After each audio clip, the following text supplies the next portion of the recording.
One last chance for a SAW partner? Hi everyone. I think I know the answer to my question, but I can't talk openly about this with others, so I am looking for the thoughts and opinions of others on this site. My WP is a sex addict. Discovery was in February 2023. Someone posted a comment on a social media account of mine that he had been cheating on me since the beginning. This was the second comment this person had made. They had also posted something similar in November 2022, but WP told me it was probably just a jilted ex. He hasn't given me a full inventory of what's happened. I'm waiting on full disclosure, but to my knowledge, he was on dating apps and sexting basically since the beginning of our relationship. I also learned I was an unwitting acting out partner as he was in a relationship when we first started talking. He had a horrible upbringing, severe physical and sexual abuse, alcoholic mother, etc.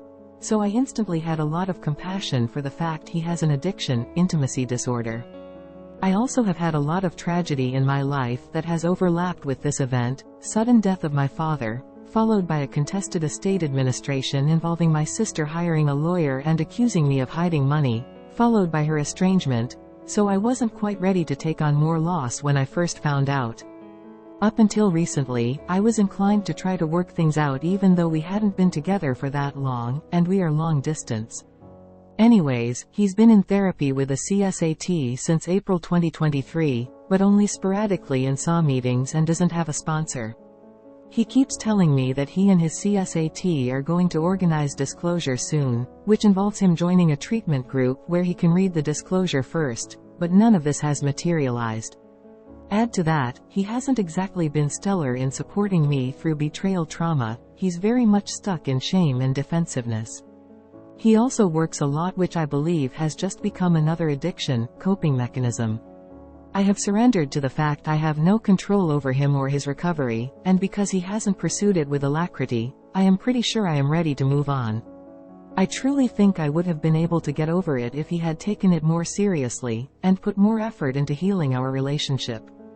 I'm aware it's early on in the process, but I don't want to wait years of my life to see if this person is capable of being a safe partner for me, and he's been dragging feet.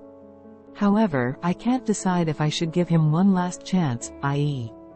get a sponsor by X date, disclosure by X date, lead check-ins on a weekly basis, etc., or just bail without setting any further boundaries.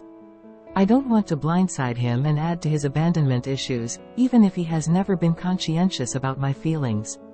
Any ideas? I am trying to keep my side of the street clean and do this all with integrity, so all advice is welcome. Thanks. All less than 3. Struggling to let him go. I've lurked here for a while but finally decided to post because I am lost on what to do. Important to note, we met online and were in a LDR until we finally met up in March 2023, and again in early August 2023. My boyfriend of 3 years has cheated on me twice and we've had 3 D-days, all within the past year. The first time, January 2023, was during a depressive spiral he was in. It culminated in a suicide attempt the night of D-Day. I stayed with him the entire time and supported him through his issues. The second time was with a different person and lasted around 4 months, mid-August. D-Day 1 was in June, D-Day 2 was in August. The entire time I stood with him and tried to reconcile, which he was resistant to and I was constantly and lied to. He just wanted to go back to normal. About a month after the most recent D-Day I put my foot down and told him I couldn't keep doing it anymore and broke things off, but we remained friends and continued talking. Recently he has told me the only reason he agreed to be my friend was because he thought I would take him back if he straightened himself out, and he still had the expectation that I wouldn't do anything with other people, that I would still be committed to him. I've been reconnecting with some old friends, which was a big no-no in our relationship, and he freaked out when I told him. Now we've had some long talks and he really seems to have changed. I am proud of him and glad to see him grow, but after everything, I wouldn't feel comfortable being with him again. I tried to tell him that, and he kept insisting I explain exactly what was making me hesitant, because he'd already talked to me about how things would be different and how those would address my worries. Something didn't feel right. I tried to hold my ground, and he offered that we go back to being friends, with commitment to let things develop naturally, again, which I regretfully agreed to on the condition that he'd let me think about it. It may be important to note we are very codependent and isolated from other people. He is also schizophrenic and very paranoid. He wants a relationship that comforts his paranoia and enables him to be insecure, his words. I was happy with that kind of relationship up until this last D-Day when something snapped and I knew I couldn't do that ever again.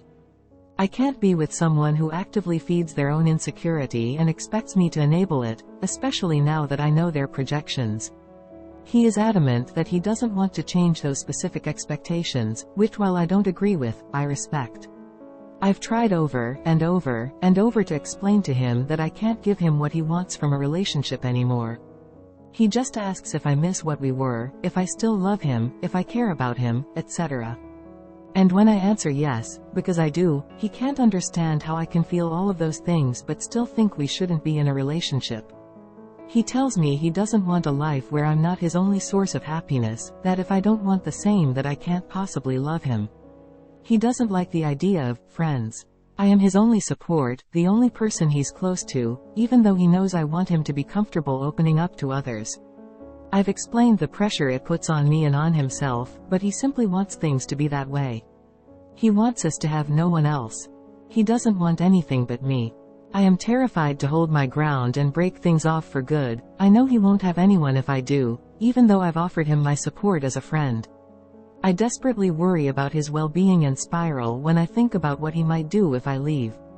I tell him I care about him, I just want him to be happy. He tells me that he is only going to be happy if we are together. I am exhausted. I don't know what to do. I can't be with him again, but I don't want him to be alone.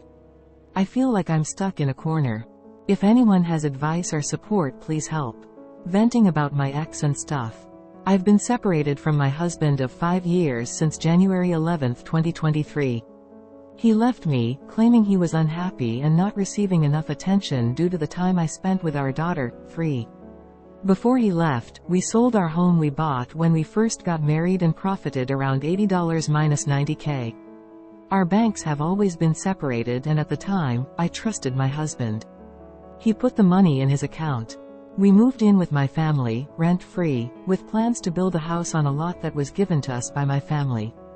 He never started the house, and to this day, I have zero idea where 50% of the money went. He lives paycheck to paycheck. Within the first month of him leaving, I had an acquaintance reach out, telling me that they saw my husband in the parking lot of a nearby hotel with a woman who wasn't me in June of 2022. Of course, I was angry they waited this long to tell me, but it is what it is. He was gone, so what could I do about it now? A few months later, I'm finally packing up all his stuff and bagging it up for him. I found his banking folder with his purchase history inside for 1 month. Looking through it, I found charges for a hotel in November 2022 that I wasn't invited to. The same year we struggled to get Christmas for our daughter since he had me quit my job to stay home with her. Since he's been gone, he sees his daughter when he isn't working. Maybe 4 days at absolute best a month. Tonight I got a message out of the blue from a woman he used to work with. Turns out he's been cheating long before I even knew about it. When we first got together, he was bending over this woman in the camera room at work and her husband thought I should know. Thanks guys. Upside down face. I've never shared my story, and to this day, I still have no idea what's coming next. I want my divorce, but feel like something I need for it hasn't been shared with me yet. This is all over the place, sorry. My mind doesn't go in order. Cold sweat smile and I've probably missed something.